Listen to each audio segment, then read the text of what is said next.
Most recently, at the end of the 9.1 campaign, we learned about the forbidden realm of the first ones, known as Zereth Mortis. There is a connection between Zereth and Azeroth because, Zereth Azeroth, and it is all but confirmed that this is either the Sepulchre, where we're going to follow the Jailer to, or it is the place where the Sepulchre is located in. So, what is Zereth Mortis? What does this name mean? And where will we be heading in 9.2? Check out Gamivo, this video is sponsored, where you can get almost any game, DLC, Shadowlands, and 2-month game time at discounted prices. Use code ORON for an even larger discount by clicking the link in the description.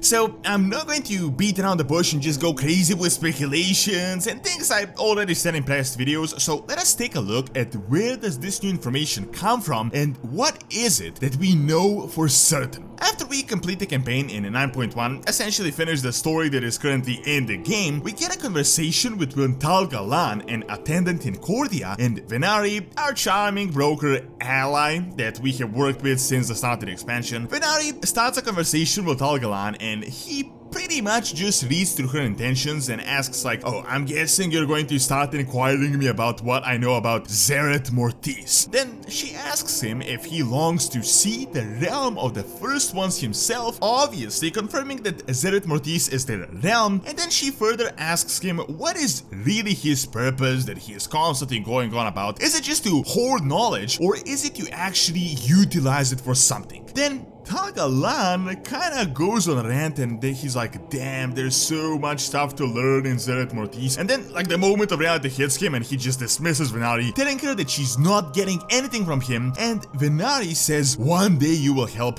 Something along those lines. So that is the conversation that introduces this mysterious Zereth Mortis, and it also confirms that it is the super secret realm of the first ones. Now, what confirms that it is the super secret is that the attendants of Cordia do not want to discuss anything with us. They pretty much tell us we are allies and all, but some things are just supposed to remain hidden. There is just so much at stake here. So next down the line we have a conversation between Bolvar and Primus, which occurs after the Sanctum of Domination. Bolvar asks us what are we going to do next. Primus confirms what we all already know, that Zoal pursues the secrets locked within the Sepulchre, and then all the regular stuff, how the universe will be undone, how we will all serve him, etc, etc. Also, during the actual encounter, he confirms that the portal Zoal opened is a doorway into a forbidden realm, which further proves to us that Zereth Mortis is not just a realm of the first ones, but a forbidden realm. Also, during the conversation with Bolvar, Primus,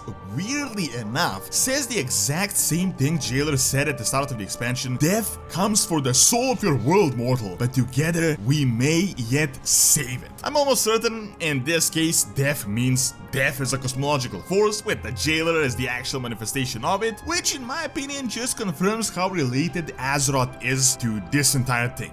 So, with this new info, let us actually unpack what we have and what will be the future of the Shadowlands as an expansion. We know Zereth Mortis is the forbidden realm of the first ones, the architects of the universe. Obviously, the attendants don't even want to let their closest allies know about it, which is exactly why it is forbidden. Obviously, not even the attendants can access it, or at least the ones we know can't, so this confirms that Zereth Mortis is not actually meant to be accessed by anyone other than the first ones and those in on the secrets of the universe. Despite Primus knowing for some reason quite a bit about it, I'm guessing he never accessed it either. Now, the big hint here is the actual name, Zereth Mortis. Some people are speculating Hebrew words here, but really, the latest book tells us what this actually means. The brokers loosely translated Zereth to either mean a cornerstone or a keystone, although apparently that is still up for debate. Mortis in Latin means death. Now, I know Latin isn't a spoken language of Warcraft, but Blizzard has always used real-world references in the game, and even the word Mortis as well, so by a very loose translation, this would either mean the death keystone or the death cornerstone. Now,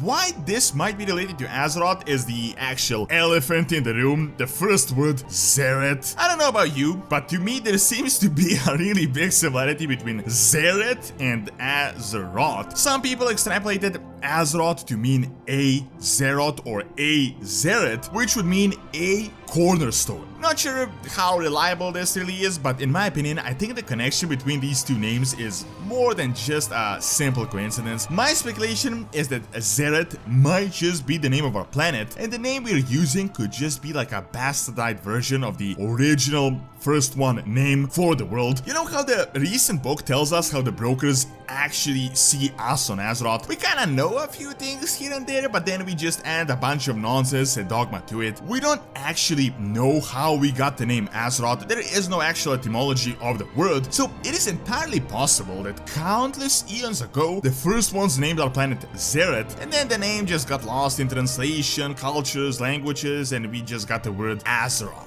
Another big hint that connects these two is that in Tazavesh, we know a broker attempts to assemble a first one artifact, and she actually gathers pieces of it from Azeroth, obviously confirming that a first one artifact exists on our planet, meaning that they must have had at least some influence there. Now, what would this mean in practical terms for what the next zone will be in 9.2? Like, what will be the actual place that we're going to see and play through? Seeing that we know that we are following Zobal into that portal that he opened as we reforge the sigils, and that the sepulcher is either Zereth Mortis or that the sepulcher is located within Zereth Mortis, I think it is like 95% certain that this will be the next questing zone, the next hub. I'm guessing something akin to Argus that we had in Legion, and hopefully it won't just be like one small zone like Kortia. Now, based on this Azeroth connection, does this mean that we will go into Azeroth itself in the next patches? You know, Primus said that we will attempt to save the soul of our world. Seeing that we have explored most of Azeroth, I'm guessing this will most likely be something like reaching the core of the planet or just some hidden vault that we never knew about, and this might just be close to Icecrown where the sky shattered, because this is currently the connection between the two realms. Another possibility is that this could also be a zone within Shadowlands that can only be reached through the portal that inside is somehow connected to Azeroth's soul. So we may not be on Azeroth in Zereth Mortis, but maybe the sepulcher, if it is within the realm, will be like a portal to our planet. So Azeroth isn't the sepulcher, but the sepulcher leads to Azeroth once it is opened. There is also a speculation, as Xerath means keystone, that this will be the place where Zoal will place the sigils in, aka the keys, and then that will open up the actual sepulcher and the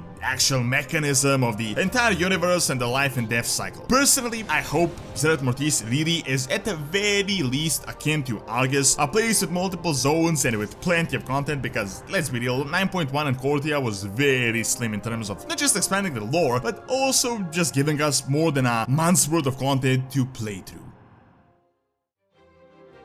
Thank you for watching. Check out what will happen if Azeroth awoke by clicking on the screen, and also check out Norod's Academy for videos on real world history and science. See you next time.